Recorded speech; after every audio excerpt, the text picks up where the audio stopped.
आप वैसी गलती मत करने की दोबारा कोशिश करना जो जगदेव बाबू के साथ किया, वरना गृह युद्ध छिड़ेगा और उसमें भस्मीभूत हो जाओगे। तुम्हारा गलती है। बैठिए बंद जाइए, बैठिए। आज भी 10% को बिहार की जाति जनगणना बता रही, जिसे जगदेव बाबू ने कहा अगर 10 के बदले 20 भी बहुजन समाज मर गया तो कुछ नहीं बिगड़ेगा, 70 बचेंगे। यदि तुम्हारा मर गया तो दिया फुल हो जाएगा, तुम्हारी फुल हो जाएगा। दुख झेला है आजादी की समय चलाने वालों ने, बहुत दुख झेला है आजादी की समय चलाने वालों ने। मुल्क पर राज किया है अक्सर बड़े घराने वालों ने, चंबल में रहने वालों ने तो चंद घरों को लूटा है, इस सारे देश को लूटा है इन देश चलाने वालों ने। देश चलाने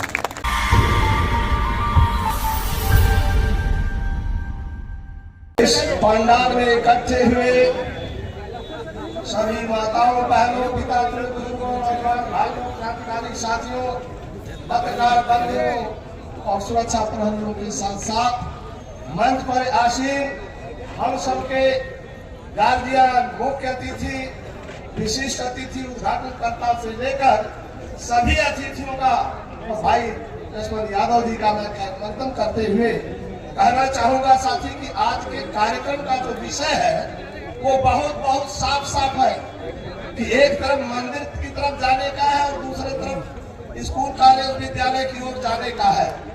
अगर दोनों को गौर से समझा जाए तो ये वर्ग संघर्ष है।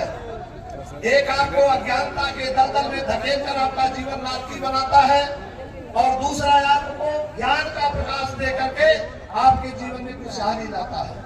और ये लड़ाई हजारों साल से चलती आ रही है। मैंने बहुत सुना अखबारों में, टीवी पर, रेडियो पर।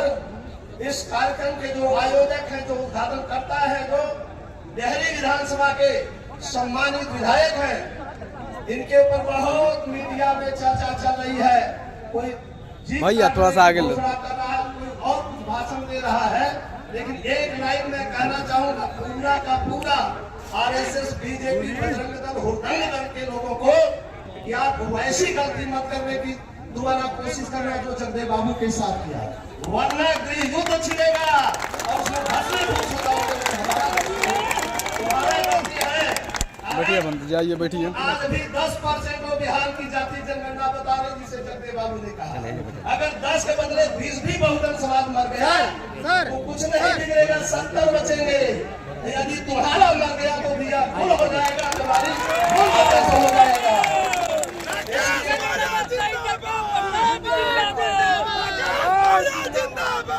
इसलिए मैं कहना चाहूँगा फतेह बहादुर जिंदाबाद, फतेह बहादुर जिंदाबाद, फतेह जंग ने ललकारा है, सारा भारत हमारा है। दूसरी बात मैं जो कहना चाहता हूँ ये वही डेहरियान सोन है जहाँ पर जगदेव बाबू ने शोषित समाज बनाने के बाद प्रथम राष्ट्रीय अधिवेशन किया था 52 साल पहले, और इन्होंने जंग किया था कि जिस दिन यहाँ हमारा सोया हुआ बहुजन समाज जाग जाएगा, शोषित मूल निवासी जाग जाएगा तो गांव की प्रधानी तुम्हें नहीं मिलेगी। इसलिए अपनी आदत सुधार लो, भी तुम्हें संभलने के लिए कह रहा हूँ। तुम चाह रहे हो कि सारी संस्थाओं पर कब्जा कर लिया, ईवीएम से चुनाव जीत लेते हो, बेईमानी से चुनाव जीत लेते हो, तो क्या वर्ग संघर्ष जिस दिन छिड़ेगा उस दिन भी जीत जाओगे? ये असंभव। इसलिए मैं कहना चाहूंगा कि बहुत दुख झेला है आजादी की समय चलाने वालों ने, बहुत दुख झेला है आजादी की समय चलाने वालों ने। मुल्क पर राज किया है अक्सर बड़े घराने वालों ने, चंबल में रहने वालों ने तो चंद घरों को लूटा है, इस सारे देश को लूटा है इन देश चलाने वालों ने। देश चलाने इस तरह से लूटा है। उसकी अगली लाइन है कि राम राज में रावण अब की नंगा होकर नाचा है, और सकल सूरत तो उसी जमाने की है, सिर्फ बदला इनका ढांचा है। तो आज भी वही है, बेचारे इनमें कोई बदलाव नहीं आया है। दुनिया में क्रांतियां चल रही है, बहुत सारी क्रांतियां सफल हुई है, और लोग सोचते हैं कि जगदेव बाबू की क्रांति असफल हो जाएगी, माता सावित्री बाई की बातें झूठी हो जाएगी। ऐसा नहीं है साथियों, भ्रम को दूर करो। यह देश भारत है, सभी जनता के लोग भारतीय हैं। अब तुम जिन्हें हिंदुस्तान बनाना चाहते हो, देश को हिंदू बनाना चाहते हो, तुम्हारा भारतीय संविधान और भारतीय दंड संहिता के आरोप में राष्ट्रद्रोह का कार्यक्रम है, जिसके जो ऑर्डर है जो उसने आदेश है तो दंड विधान है, उसमें सिर्फ फांसी की है। भारतीय दंड विधान की धारा 107 से लेकर 107 बल्कि 178 तक चले जाएंगे। और दूसरी तरफ अगर देखेंगे तो भारतीय संविधान का अनुच्छेद 51A, जिसमें आपको राष्ट्रीय कर्तव्य निर्धारित है, राष्ट्र के प्रति और जनता के प्रति एक भी कर्तव्य पूरा नहीं करते। जो करते हैं गाय गंगा गोबर, जितना कूड़ा पंथी का कार्य है, जिन मंदिरों से बहुजन समाज का सत्यानाश हुआ उसकी चर्चा चल रही है। पूरे देश के 31 कारखाने मोदी जी बेच दिए, एक भी कारखाना नहीं लगवाए, फिर भी रोजगार बांट रहे हैं।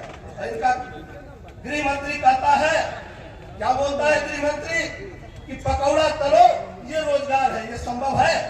बेमतलब की बकवासबाजी है, लफाजी है, चक्रेबाजी है, बहानेबाजी और ड्रामेबाजी है। इन ड्रामेबाजियों को भगाने के लिए आपको इस बार सीधी लड़ाई लड़ना है।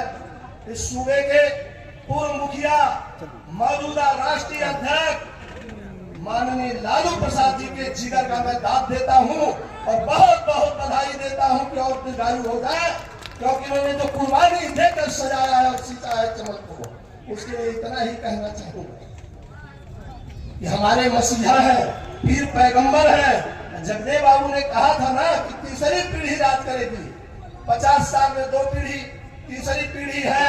और इस बार जो एकता के लिए कुर्बानी दे रहे हैं लोग, अगर सही सहमत हमारे बहुजन समाज के लोग, मूल निवासी 90% लोग इकट्ठे हो गए, तो इस बार भारतीय जनता पार्टी का बिहार में छोड़ो अन्य प्रदेशों में भी बहुमत की बात छोड़ देना खाता नहीं के साथ अपनी वाणी को विराम दूंगा।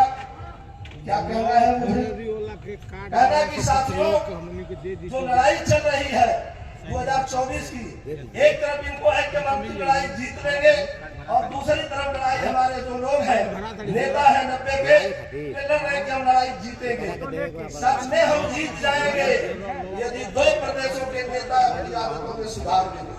एक तो बंगाल से ममता बनर्जी जी और दूसरा उत्तर प्रदेश में जहां से हम आते हैं वहाँ भी हमारे नेता पूरा पंथी, उनको भी थोड़ी समझदार बना लिया जाए तो लड़ाई जीतना बहुत आसान है। इसलिए कहना चाहूंगा कि विजय केतु गाड़ते वीर जिस गगन गई चोटी पर, विजय केतु यानी जिसका झंडा बुलंद करना, विजय केतु गाड़ते वीर जिस गगन गई चोटी पर, पाले हुआ हमारे उमंग के बीच चली जाती है।